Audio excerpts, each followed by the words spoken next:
Welcome back to the show, guys. Before we get to the Michigan Panic Meter, something that might impact it after winning the national title last night over Washington, Michigan head coach Jim Harbaugh was asked about adding a Super Bowl ring to his collection and maybe another shot at the NFL. All those accomplishments in the big person's table, would you want to add winning a Super Bowl to that? I just want to enjoy this. And I hope you give me that, Can a guy have that? Does it always have to be, what's next? What's the future? Like I said the other day, I hope to have a future. Hope there's a tomorrow, a day after tomorrow, a next week, a next month, a next year. And all those accomplishments. Jim Harbaugh sounds like me at the Chinese buffet. Hey, sir, you can't possibly eat anymore. Aren't you worried about your health? Can a guy just have this? I want it tomorrow. I want it next week. I hope for tomorrow, but I am balls deep in this peanut butter chicken, and I need you to give me this, okay? So step off. I will tip you gratuitously. I think that's a word. And please allow me to finish my lo mein. #suck it. I got to be honest with you. There's nobody that walks the charming or chotch line more. Dances around it than Jim Harbaugh. Because I did find myself, on one hand, you hear him stammering through it because I think we all know, the subtext of that answer is, I ain't going to be here. He goes full Magic Johnson there. I'm not going to be here. I kind of went full Trump. But that being said, he also is but when he starts going into, I will hope to have it tomorrow and a day after and 3 weeks from now and 2 Tuesdays from now. That's the part he's gone. Yes, if he had just ended it at I'm just trying to enjoy this. We don't get a lot of opportunities to celebrate things like this when we're so focused on the season and I'll think about that stuff another time. If he just ended at that, but then he starts stammering through there's tomorrow and the next week and the next week after that. And then, there's the summer and then there's the winter and then there's the spring and then there'll be next autumn summer. winds with John Facenda. And then, a couple years from now, there'll be several years have passed and he's basically just walking us through how time works. Time is a flat circle. We get it. I that's where, he's just doing anything to avoid answering this question because he knows the truth. And the truth is that he gone. That's plain and simple. He is gone. And I've been saying that all along. Like I said, I think to what we sort of talked about the tail end of the last segment, the fact that the NCAA is going to come knocking and they're going to try to suspend him again, I'm sure. And there's going to be more of this stuff hanging over him. He can get away from all that. The idea, and I thought about this last night, the idea that he can now become just the fourth head coach to basically be a national champion in college and try to win a Super Bowl. He'd only be the second one. Pete Carroll's the other to truly win both because the other two, Bobby Switzer and who am I missing on the other one? Whatever. The other one, it was when Jimmy it was Johnson. Yeah. Jimmy Johnson. That was back when it was just kind of granted to you as I should have known that. He just got inducted into the Cowboys Hall of Fame. My bad. I had it and I lost it. But anyway, just like Ryan Day. Yeah. Oh, zing. No, but that idea I think certainly means something to him. And we know he's been sort of trying to get back. And I think the Don Yee hire, that doesn't mean nothing. That clearly means something's going on. Also, can I just say, the fact that the idea that he shouldn't be able to seek refuge in the NFL and people are like, oh, well, the NFL should punish him. Listen, I don't love Jim Harbaugh. I'm not a big fan of him and whatever because of the Michigan thing. I probably like him more once he goes to the NFL and he's somewhere else. But your charming and Chotch commentary is correct on him. He kind of teeters that line of oh, I kind of like what he has to say about NIL and paying players, but then he's also kind of like an asshole on the back end of some things. There's something missing from that comment.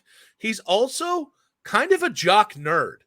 The way he's kind of so he's an analytics guy. He's making himself chuckle at what a goofy comment he's making. Maybe nerd's not the right, but he's definitely an oddball that Yeah. doesn't fit the jock stereotype, even though he's very much a jock. Like the man is, I will be honest with you, the man's a little hard to pin down. And I think that's because his parents are both like exuberant people. And let me just tell you, I don't give a rip about Michigan. I hope they never win a game again. Jack and Jackie Harbaugh, make me a reality show off those old folks. Because one, I'm going to tell you right now, they still get it. Those two still bump uglies with regularity. Those people, menopause did not stop those people from getting it in. And two, I'm going to tell you, it's good booty. It is good. They know how to do what they know how to do. Funny story. Oh, my great uncle who played in the NFL, Tom Maddie. You can look him up. He played for the Baltimore Colts. He passed away a couple years ago. Had a Super Bowl ring from Super Bowl III. He played with Johnny Unitas. He always used to bring it to our family weddings and things. He married into our family, so he married my aunt. Mm-hmm. And before he married my aunt, though, he actually dated Jackie Harbaugh for a very, very long time. Like they were together for a period of time, and then it didn't work out. So I gotta hear the deets on this. I gotta hear the deets he's on passed this. Now I'd have to ask my aunt. I don't know how much detail she wants to go into. Does he have like an erotic memoir we can read? You know, something he wrote maybe one night over a couple scotches. Maybe. But no, give me more Jack and Jackie Harbaugh content, because I don't know. Like, outside of my grandparents, I don't know I have as much affinity for elderly people the way I feel about the elderly Harbaughs. And there were people taking shots at them after who has it better than us? Nobody. I thought that bleep was cute. Like, when old people do it, there are things like when Jim Harbaugh does it, kind of obnoxious, right? You're a grown man. That's a child's expression. Get the hell out of here. But just old people having slogans. Like, I mean, you know what? Give me a YouTube channel just on the Harbaughs, and the good Harbaughs, not Jim and John, who are godless because they coach Baltimore and Michigan. Give me Jack and Jackie Harbaugh. Meet the Harbaughs. It'll be like what was Ozzy's? Ozzy Osbourne's, whatever that the Osbournes. I don't even remember anymore. But I watched a lot of it. Yeah, they were just the Osbournes. But yeah, give me that. If my wife or what's that stupid show with the? They should have called it The Land of Oz. That would have been way better. Seriously, that nothing. That's not funny at all. I'm no selling it. I'm sorry. Well, okay. Listen, I give you a lot as a podcast partner. I give you a lot. I can't give you everything. This is the Ohio State thing all over again. All right, I would do anything for this pod. No, but I won't do that. Now I'm going meatloaf. Well, changing the subject, I wanted to say I two things. I can't be in the lane that I loved Ryan Day going after. Lou Holtz. I can't be in the lane that I loved Ryan Day going after Lou Holtz and then get mad at people for going after the Harbaughs, because it's very contradictory. So I guess I just got to kind of let it be. Okay. I'm not saying I went after the Harbaughs. I'm just saying, how can I criticize when I was the one who was laughing at Ryan Day going after Lou Holtz? There's a massive difference. Lou Holtz opened up his gums. That's true. To talk bleep and question the manhood of Ohio State. The Harbaughs just existed and are fun old people.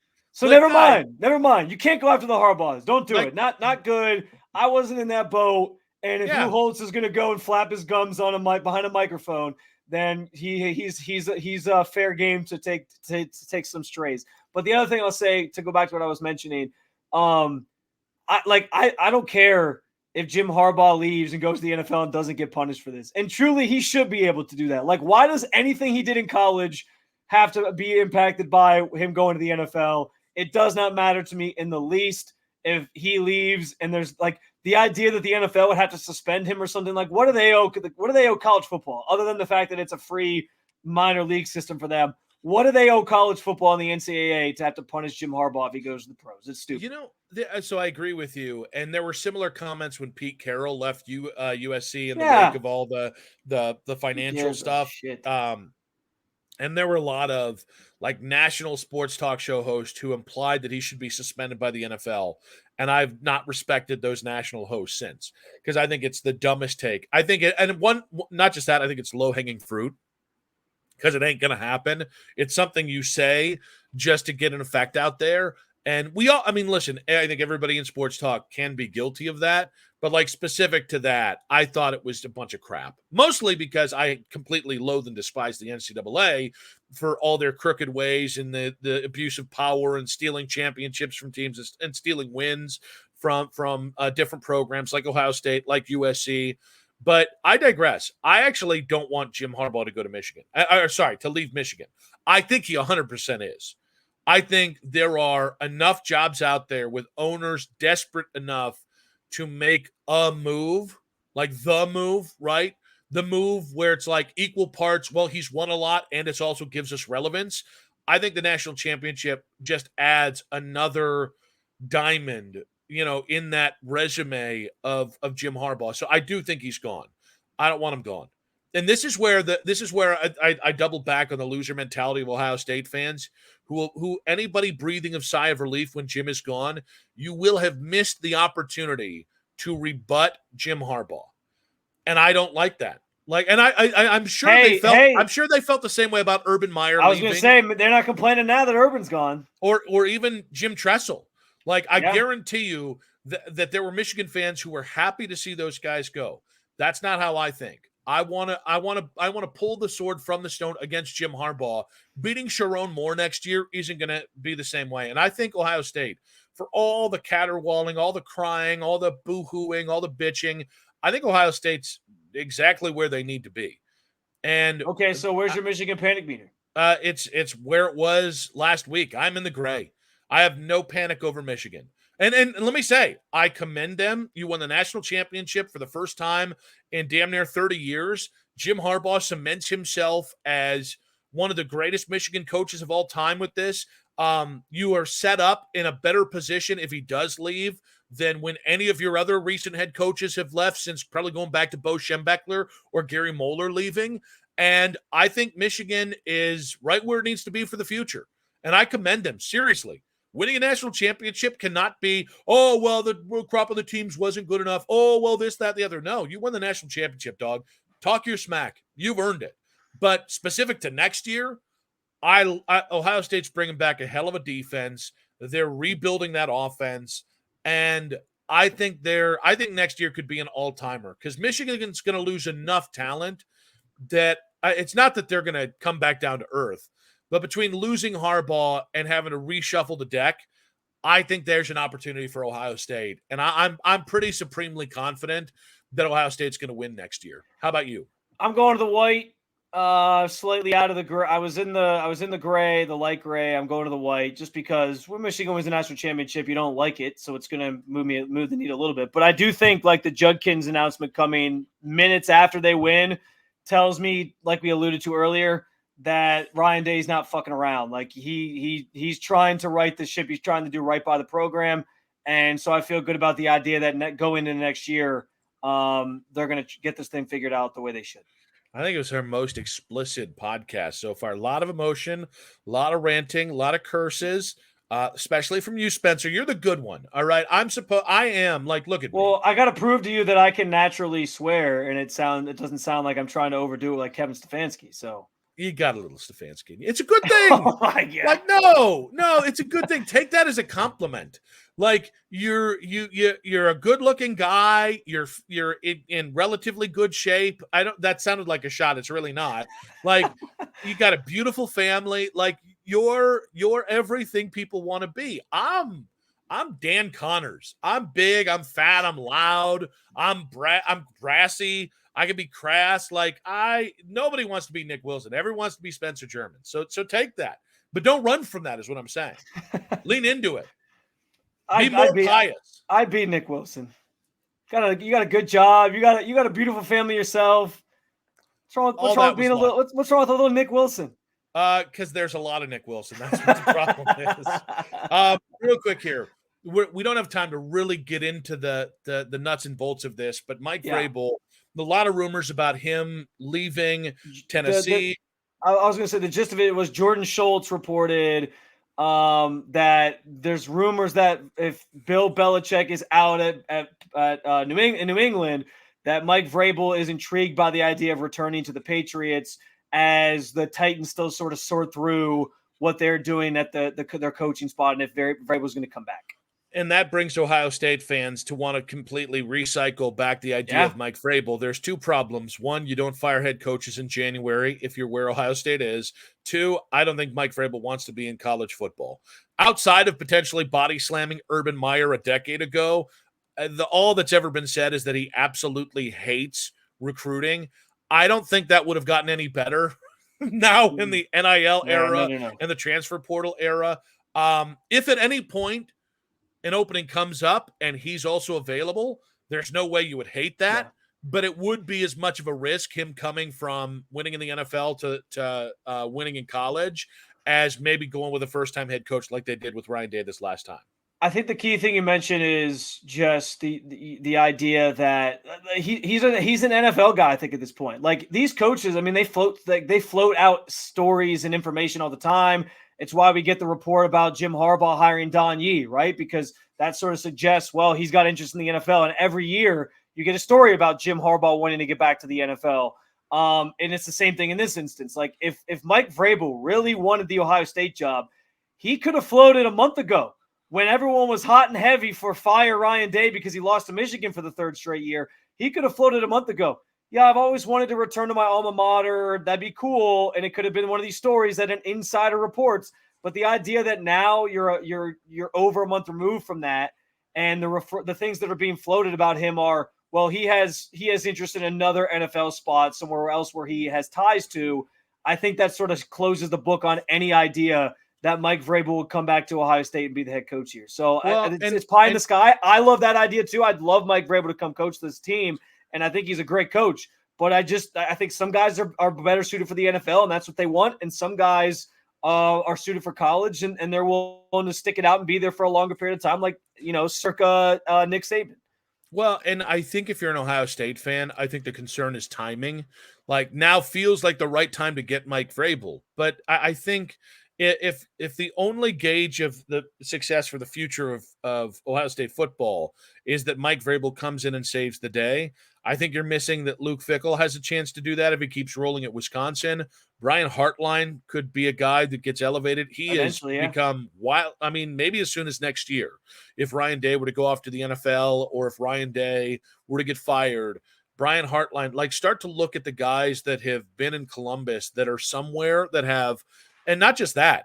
I mean, I know he's not an Ohio State guy, but Kalen DeBoer is a guy that if Jim Harbaugh leaves could get serious run at Michigan. He's a winner, a little bit older, but a guy like, you're going to have your pick of coaches. So the idea that Ohio State has to speed up a decision on Ryan Day because of Mike Vrabel, I think it's just another way of you conveniently using Mike Vrabel to leverage your desire to fire Ryan Day. Unfortunately, really smart athletic directors, they don't think that way.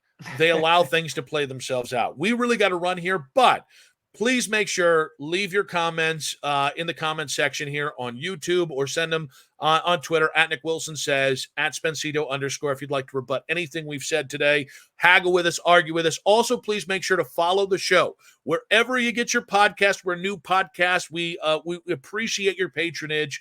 That includes Apple, Spotify, the free Odyssey app, and of course the 92.3 The Fan YouTube channel. With that, we've hit the hour mark. Spencer, I got to run. Go Bucks, buddy.